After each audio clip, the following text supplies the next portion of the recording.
Yeah, been in those type of churches. I see. Yep. So, Anthony, how you doing, man? He's I'm gone. good. Oh, you good. Okay, good. Lisa, camera on. Oh no, I just came back from vacation. I am Oh, dark chocolate. I don't want to break the camera. I'm extra dark chocolate. Yeah, yeah, yeah. That's how it is sometimes. Yeah, Yeah. you get a tan in the summertime, you come back too dark. Mm, I did. It happened to me a couple years back.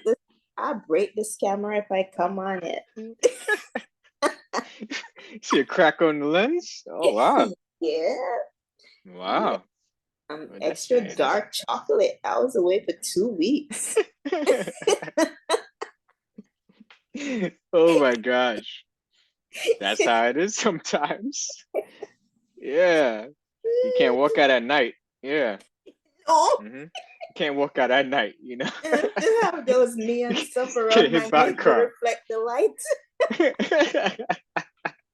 It's come out during the day. Yeah. Yeah. Oh no. Well, you can't control that. You might have to No. wait a few weeks, right? Yes, sir. Yeah. So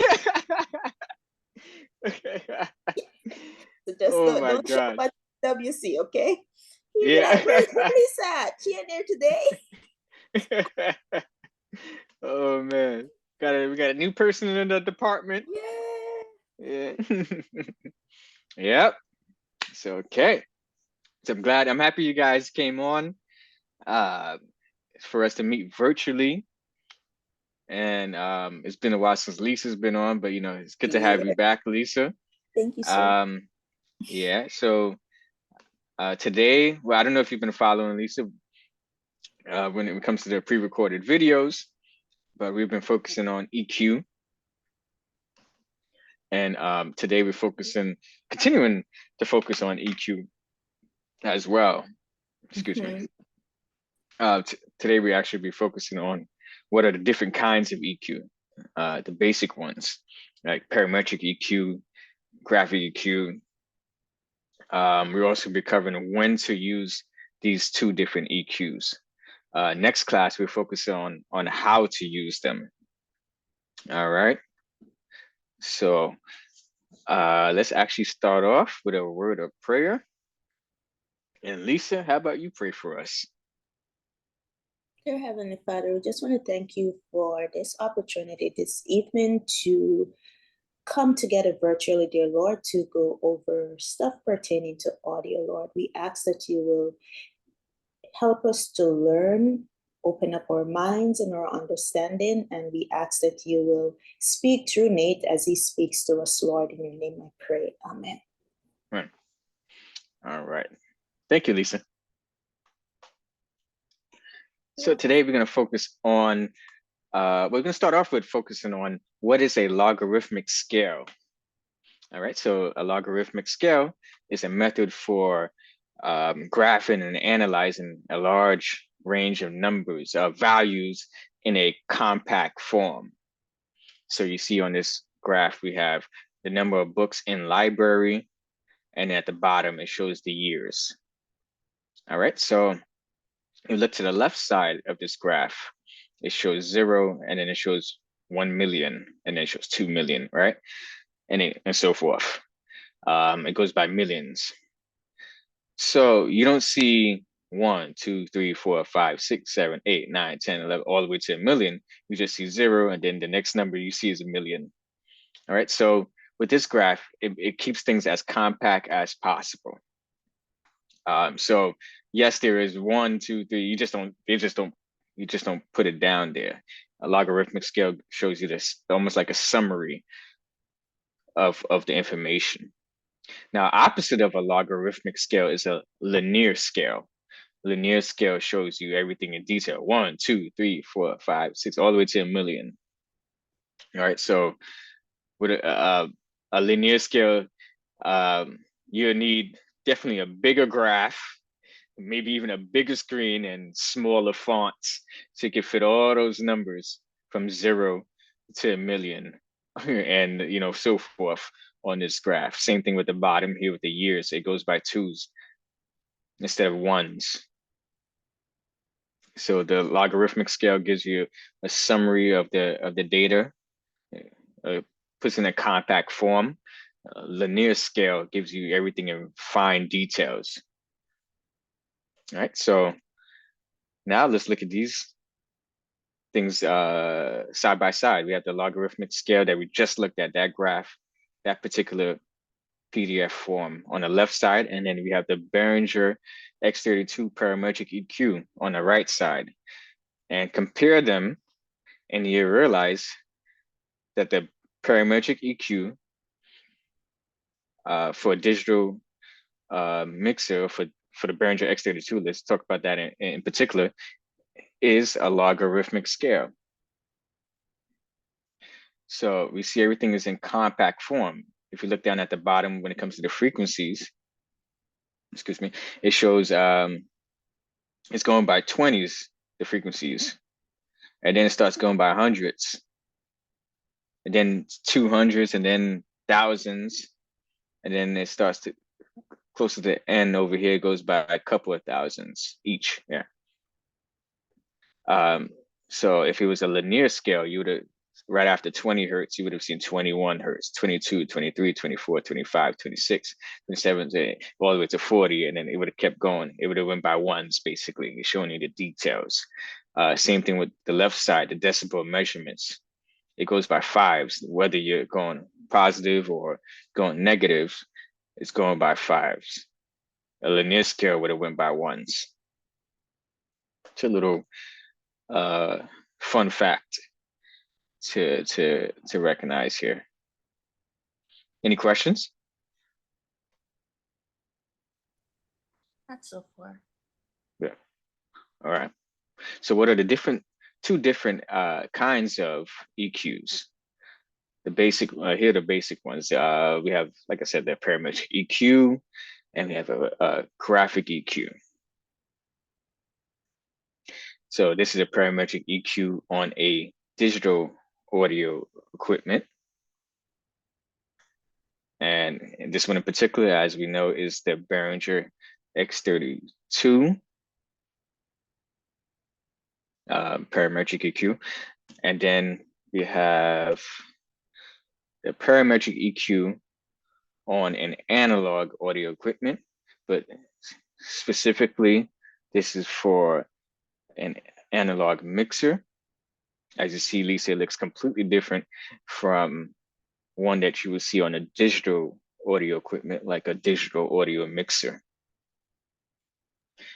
This one is, the parametric EQs have, depending on what soundboard you're using or audio equipment you're using, might have less flexibility compared to digital audio equipment.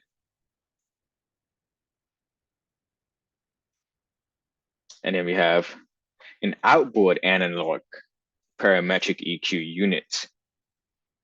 So this would actually go in a rack. You drill it in with the screws. It has this, if you look closely at your screen, it has the same controls as digital parametric EQ, and even analog parametric EQ.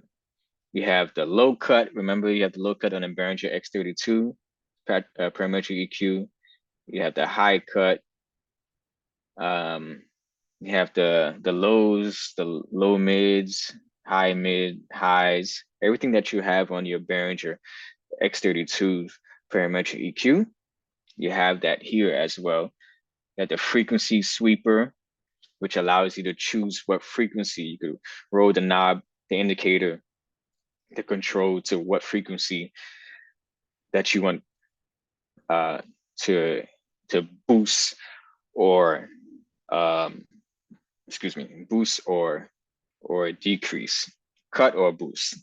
Cut is to lower the frequency, boost is to raise up, if we're just talking about EQing. Right, so it has those controls there. It has bandwidth, as well, which is on the Behringer X32 parametric EQ. Bandwidth would be called Q. So that allows you to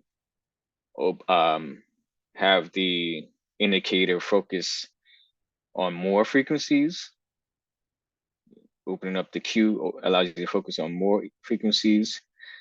Or you could close up the Q, it'd be a little bit more narrow like this to focus on less frequencies, maybe one in particular, or just a couple of frequencies compared to a whole bunch of frequencies. All right, so you see that this one is focusing from 300 to almost 600. That's a lot of frequencies. This one is focusing on a lot as well, but yeah, not as much. Well, still a lot, but you do see a slight difference. All right, so, and this is the recording studio, a recording studio full of outboard parametric EQs and compressors. So all these things that, this thing right here, this outboard analog parametric EQ, there's a whole bunch of them here with compressors in the studio. And some of you guys have been to studios and you've seen these in person. Now, what is the digital version of outboard analog parametric EQs? Do you guys, I'm curious what you guys think. What is the digital version of outboard analog parametric EQs?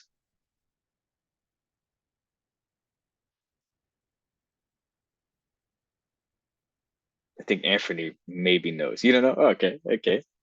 I think one of the other ones probably know, like Alan, probably, or I know Joel would know that answer. But here it is: EQ plugins. So have you ever? Oh, I knew that. Yeah, You you just knew said that, you right? did. Yeah, yeah. I had a feeling you probably knew it. So like Joel, I know he works with plugins all the time. I know you've come across plugins, Alan as well.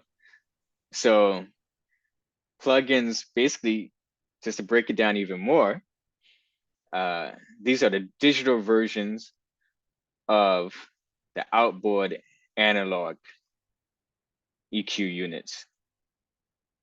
So manufacturers have these plugins. Every manufacturer, like Pro Tools, whoever made the company that makes Pro Tools, have created plugins to replicate the analog versions. Created digital EQ plugins, for example, to replicate the analog units, analog EQ units. They try their best to make it sound as realistic as the analog version. Same thing with the Behringer Wing. Behringer Wing has plugins. Behringer X32 has plugins, and they try their best to make it sound like the physical unit.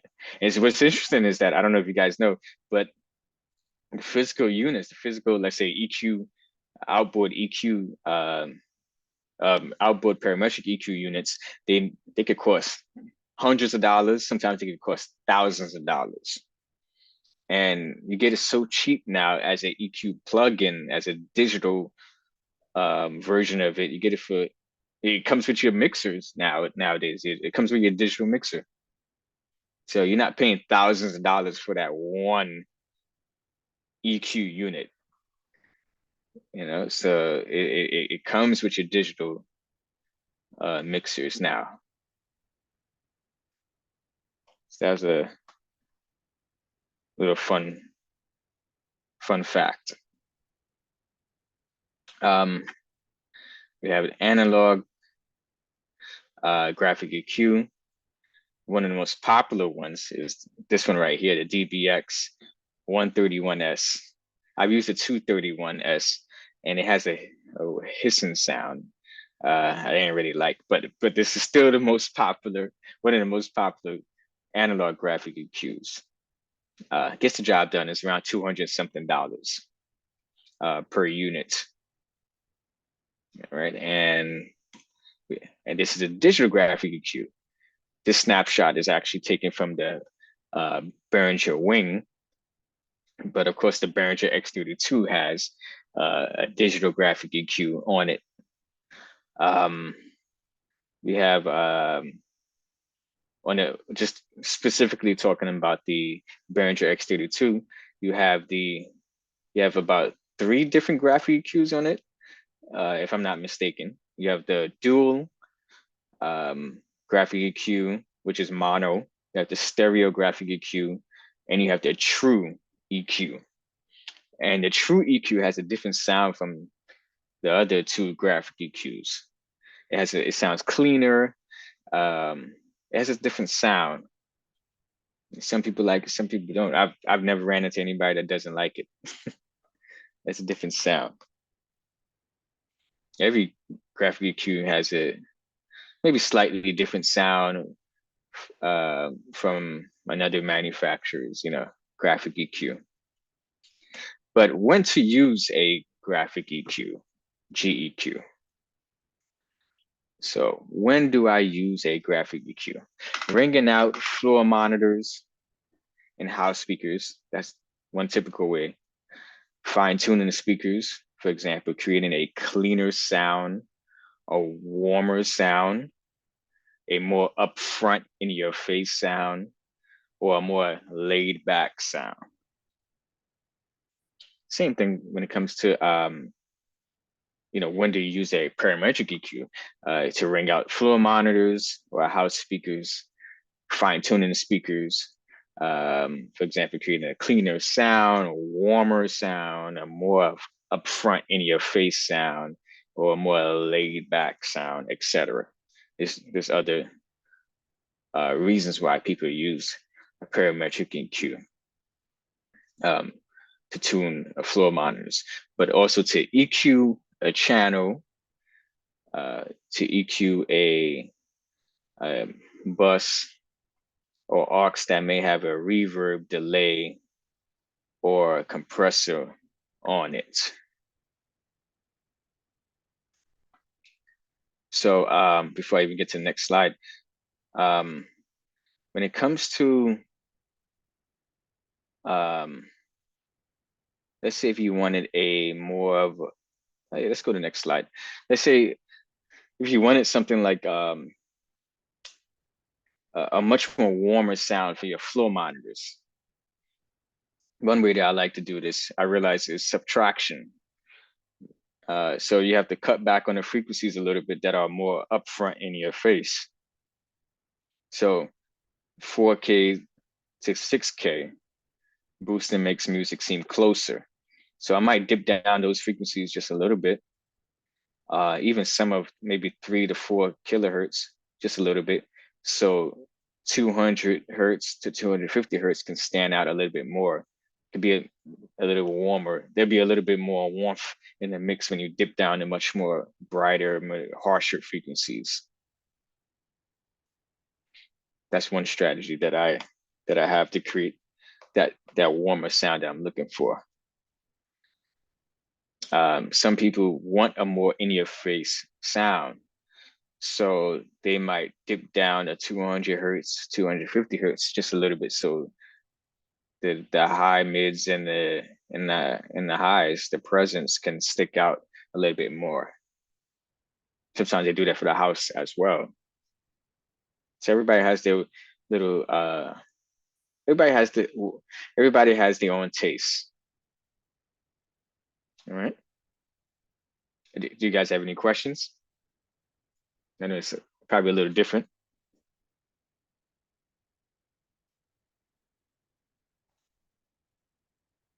Lisa, since I can't see your face. I'm just trying to take in it all. Okay.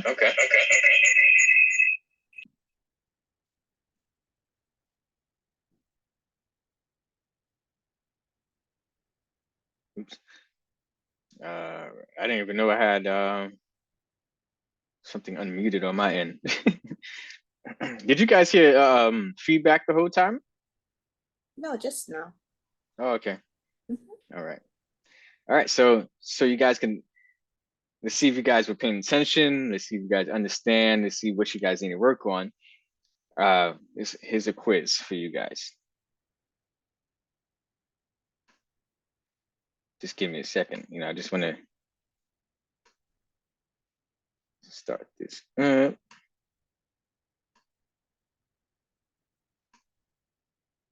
So I'll give you guys a few minutes to answer these questions, and then we'll go over them.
All right, by the looks for you guys are finished. Was it just one multiple choice question or was it more than one? I didn't hear you. Was it just one multiple choice question or were there several questions? Maybe I saw clear. Some of them are, you could choose, they're all multiple choices, but some of them you could choose more than one answer. I think one of them you have to. I just answered one question then.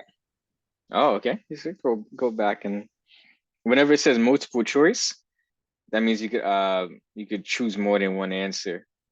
And wherever it says single choice, that means you can only choose one answer. No, I understand that, but were there like 5 questions? Because I think 5 questions. One. Yeah. I just answered one and just submit. So my bad. Oh, okay. Oh, okay.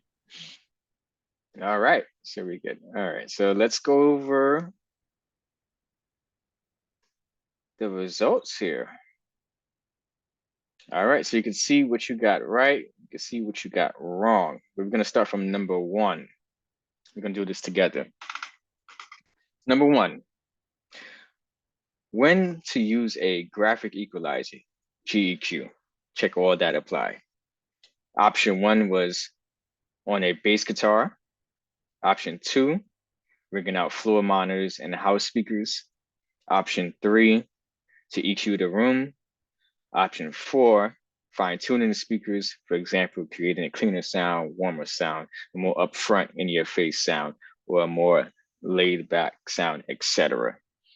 The right answer is option 2, rigging out floor monitors and house speakers, and option 4, fine-tuning the speakers, for example, creating a cleaner sound, warmer sound, etc. All right, that was for number 1. So both of you guys chose EQ the room. Let's go over that one. You cannot EQ the room. There's no such thing unless you put sound panels on the wall. So, and then people have this misconception that you can, people just have this way of just saying it, I'm talking about professional audio engineers as well, talking about EQ the room. You can't EQ the room. You can EQ the speakers. You can't EQ the room. The room is the wall and the ceiling and the floor. So I normally correct them too, but I try to say it in a nice way. All right, so yes, we cannot EQ the room unless we treat in the room with sound panels and stuff like how they do in studios. All right, so number 2. Wait, do you guys have any questions about that? I'm sorry.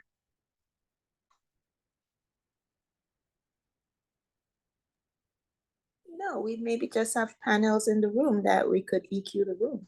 No. So that everybody keeps saying.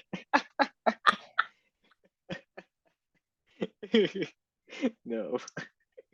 That's Okay, funny. I know you can't EQ the room, but they say that you can EQ for the room. I don't know if that EQ like for the room. Yeah. You EQ for like depending on where you are, like certain EQ works. So I don't know. No, I get what you're saying. You said it right. You know, yeah, you EQ for that particular room. You know, this speaker in my bedroom is not going to sound the same as if I brought it to one of your churches.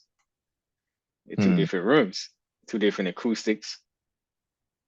Certain frequencies are more dominant in your church than in my bedroom. So the speaker's going to sound different. Yeah. Okay. Makes sense. Yeah. And number 2, when to use a parametric equalizer, PEQ. Check all that apply. Option 1, to ring out the floor monitors, house speakers, and also fine-tuning speakers, for example, creating a cleaner sound, warmer sound, etc. That was option 1. Option 2, to EQ a channel. Option 3, to EQ a bus or an aux that may have a reverb, delay, or compressor on it. Or option 4, to EQ the room. All right, so the correct answer was option 1, which is to ring out the floor monitors, house speakers, of course, fine-tuning speakers, etc. And it was also option 2 to EQ a bus, channel, a bus or an aux that may have a reverb or delay or compressor on it. And of course, option, what was that? I think, yeah, that was option 2. Option 2 was the EQ a channel. Option 3 was the EQ a bus and an aux that may have a reverb, delay, or compressor on it. And option 1 was to ring out the floor monitors, house speakers, fine-tuning the speakers, and so forth. All right, so you guys got that one right. Yes, you got it. You guys got that right. Good, good. Number 3 is an EQ. What is an EQ plugin? Check all that apply. So option 1, an EQ. Option 2, an easier way to EQ on your digital mixer. Option 3, a digital version of an outboard analog EQ unit. Or option 4, used to EQ a channel. So the correct answer is option 1, an EQ, and also option 3, a digital version of an outboard analog EQ unit. Because a plugin is an EQ. So that's why I snuck that one in. So you guys got one of them right. I think Lisa didn't answer. Well, somebody didn't answer number 3. I don't know if it was Lisa or. Yeah, I just answered the first question because I don't know what I did. I just hit submit because I thought it was one question. Bad student. Okay. I'm bad student. Okay. I see. Okay. Number 4 now. What are the different kinds of EQs, the basic ones. Check all that apply. We have option 1, parametric EQ. Option 2, EQ plugins.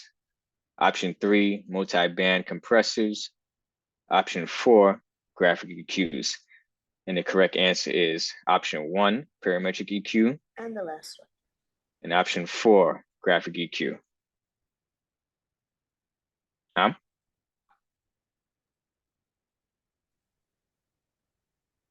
you got that one right. I wish it would show the names of who chose what answer. This doesn't show it on my end. Number 5, what scale are parametric EQs using on digital audio equipment? Lisa, you said you didn't answer this one, right? No, I only answered the first question. That's it. Oh, the first one. Okay. Then mashed up the whole quiz. Goodness. Let's see. Oh, the option 1 was parametric EQ. Option 2, linear scale. Option 3 was logarithmic scale, and option 4 was level scale. The correct answer is option 3, which is logarithmic scale. That was the correct answer. So yeah, Anthony, you did really good on this. That's good. And learning. Lisa tried to mess us up. Yeah, I'm trying. Yeah. I got you really caught me for a doozy on the third question. So I'm like, okay, an EQ. Yeah, that's a duh. But I'm not gonna put that. Like, of course it's an EQ. But Yeah. it's like, Yeah. it's so obvious that you don't even want to answer. So I just picked the digital version. That's funny. I'm looking Yeah, at that. it's true. I was looking at it now, and I'm like, how did I get this wrong? And I'm just like, oh, right. Yeah. That's exactly, yeah, that was exactly it. I was like, that's a good one right there, because it's probably somebody's not gonna choose it. Yeah. That one, I actually typed that in by accident, like when I was coming up with the questions and stuff. And I was like, oh, I'm gonna keep that because it's gonna trick somebody, Oh, wow. So what did you guys think about well, Lisa, what do you thought about the quiz? But you didn't even. Oh, I don't do school. So I don't do school.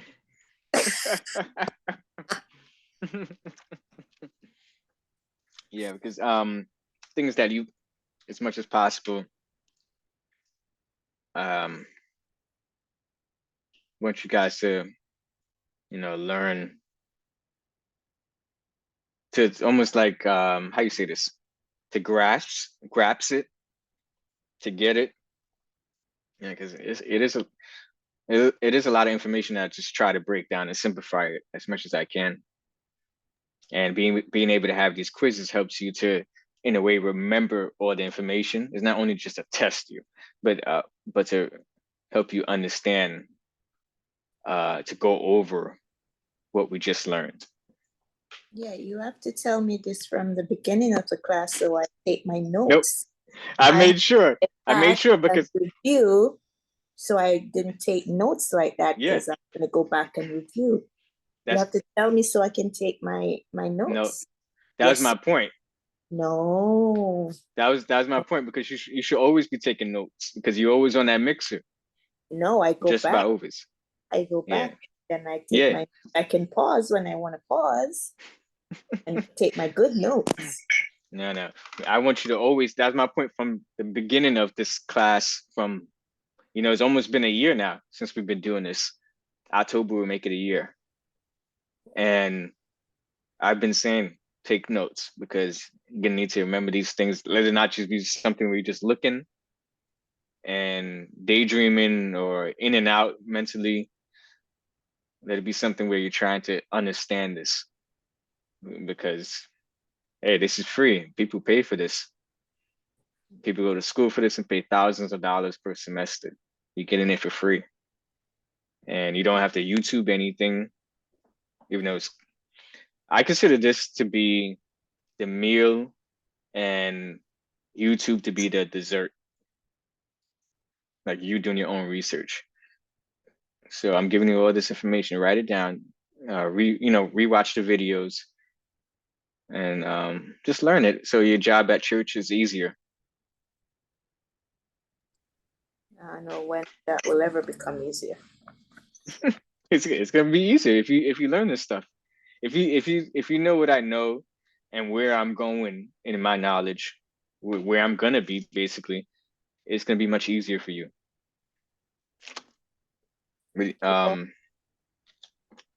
Yeah, it takes practice. Yeah, I'm looking to retire now anyway, so.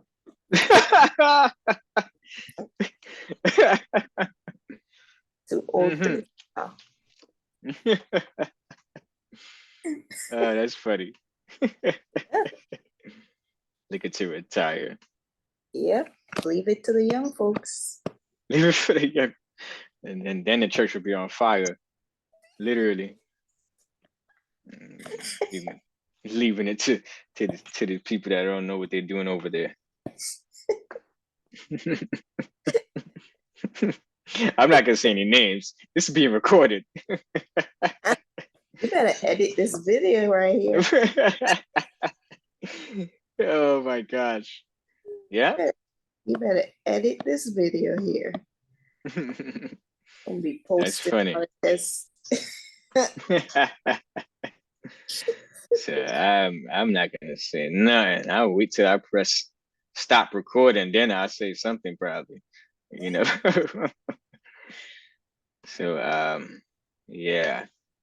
And so our next class will be focusing on, like I said to you before, on how to use the graphic EQs and parametric EQs. And that's one thing that you guys wanted to understand. So here it is. It's coming next class. And make sure you're really taking notes. Make sure you rewatch the other videos that focus on EQs, EQ part 1, EQ part 2 video. This is EQ part 3. Oops. Yeah, it's EQ part 3. So yeah, make sure you watch all those so you can understand this thing. Yes, sir. All right. And also, of course, if you guys would like to give, you can always give through Zelle, my phone number, Cash App if you want, $ Nate Sound Guy. Your money goes to not to just sit in my pockets, but to buy new equipment like a cell phone or a camera to show the mixer, to show other things in the room that I use to just make everything easier to understand here in these training sessions. It goes to, if I need a new iPad to get the job done, because I have a whole setup over here to my right, and I got a little setup over here to my left, just to make sure I'm on the same page as you guys. I have iPad over here watching what you guys are watching. I have another iPad following along, helping me go actually ahead of what I'm teaching you guys on the screen. So your money goes to those things to make it easier for me to teach and to make everything easier for you guys to learn. All right, so you could give $1, you could give $10, you could give $2, whatever you want to give. It just makes everything easier. All right, so I appreciate you guys. And that's the end of this class. Thank you very much. Mm-hmm. What are you coming by, CWC? Oh boy, I'm gonna have to stop recording this thing. Stop recording. Stop sharing, stop recording.